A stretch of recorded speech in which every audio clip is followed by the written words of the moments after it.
8h03. E para começar o programa, o assunto que eu levantei logo de início, a decisão do ministro Dias Toffoli de suspender as investigações que envolvem o senador Flávio Bolsonaro. E com isso, num efeito cascata, todos aqueles que estão envolvidos nessa investigação. O coordenador da Operação Lava Jato no Rio de Janeiro atacou a decisão do presidente do Supremo de suspender os processos baseados em dados sigilosos do COAF sem autorização judicial.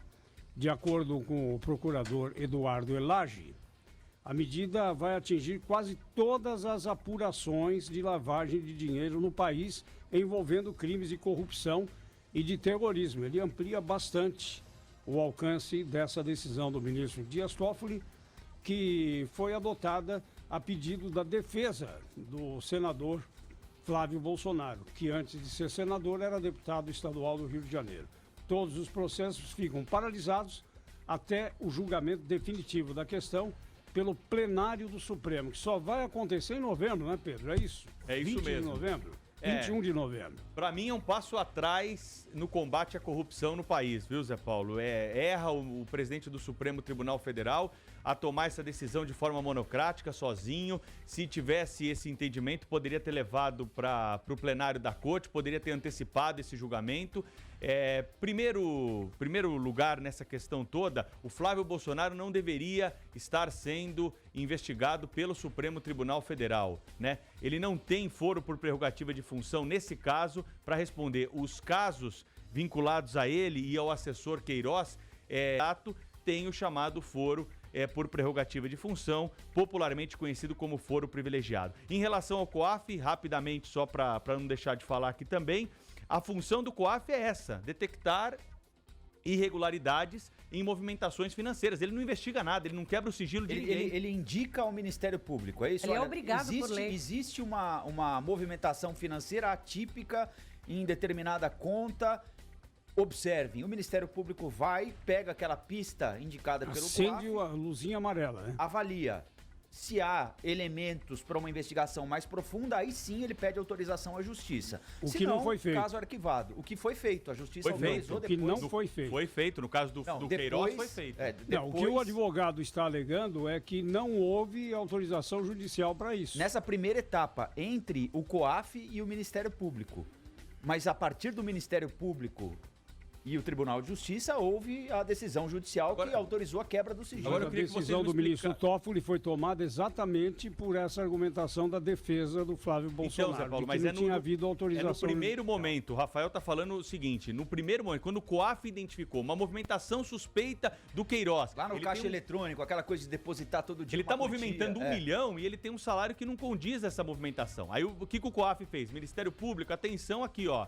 Esse assessor aqui tá fazendo uma movimentação estranha. Aí o Ministério Público... vários, né, Pedro? Não foi só ele, foram de vários partidos e tal. A gente tá falando dele aqui, mas ele, é um porque esquema... É o caso concreto. Aí o Ministério Público fez o quê? Começou a investigar, viu que tinha alguma coisa estranha, pediu à Justiça. Quero quebrar o sigilo fiscal do Queiroz. Aí a Justiça autorizou, nesse segundo momento, o que o ministro Dias Toffoli está dizendo, que o COAF, a Receita Federal, não podem fazer esse alerta para o Ministério Público. Mas é esse alerta que dá início a investigações. Mas aí o COAF faria o que com esse dado sem poder dar o alerta COAF, ao Ministério Público? Ele teria o COAF de pedir autorização para a Justiça para comunicar ao Ministério Público de que há uma movimentação suspeita em uma conta qualquer, ou seja, é isso que o ministro Dias Toffoli é uma burocratização, né? Mas você vai burocratizar, isso aí. Você vai burocratizar e vai dificultar o combate à corrupção, porque o procedimento tem de ser ágil.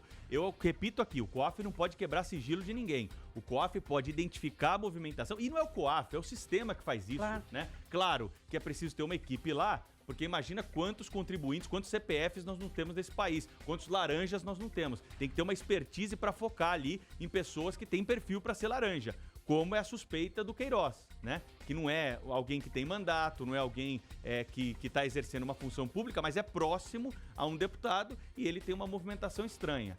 E aí esse alerta foi feito. Então essas investigações, esse crime do colarinho branco no mundo inteiro, ele é combatido assim. As autoridades monetárias, as autoridades do sistema financeiro avisam as instituições e aí, se o Ministério Público achar que é o caso, pede à Justiça e aí sim, com autorização judicial, você quebra sigilo telefônico, fiscal, faz busca É que a briga deles é que os dados vazaram e aí foi como se houvesse já tivesse acontecido uma quebra de sigilo, vamos dizer assim, que o COAF manda para o Ministério Público e nesse meio termo vai para a imprensa.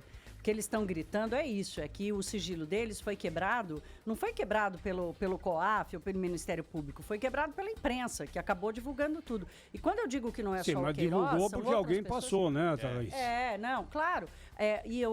Quando eu digo que não foi só o Queiroz, é para parar com essa bobagem de achar que era específico. Queriam pegar o filho do presidente. Não. Essa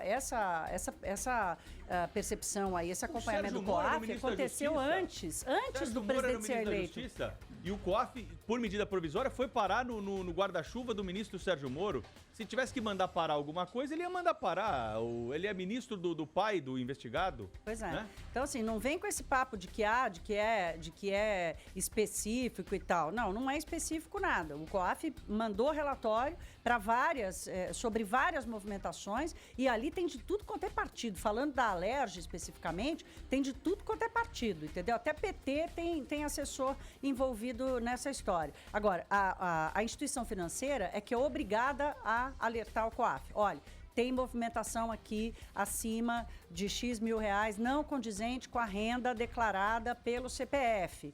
Não tem nem cara nem coração o tal do CPF. O banco manda para o COAF porque ele identifica uma separação, uma incongruência entre a declaração de renda daquele CPF mais a movimentação anual. Então, o banco é obrigado a fazer isso. Se ele não fizer, ele pode incorrer em crime, né? Então, de proteção ali por lavagem de dinheiro. Então, assim, o questionamento do Toffoli é meio absurdo, porque é como se tivesse havido uma ruptura no processo legal ou na condução do processo, que acontece assim desde que o COAF foi criado.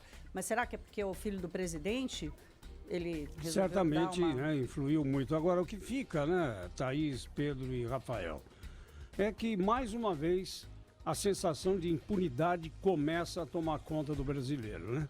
Por decisões assim, uma aqui, outra lá, um vazamento aqui, outro vazamento acolá, e assim nós vamos, né, caminhando mais uma vez para aquilo que é a marca registrada do país, a impunidade.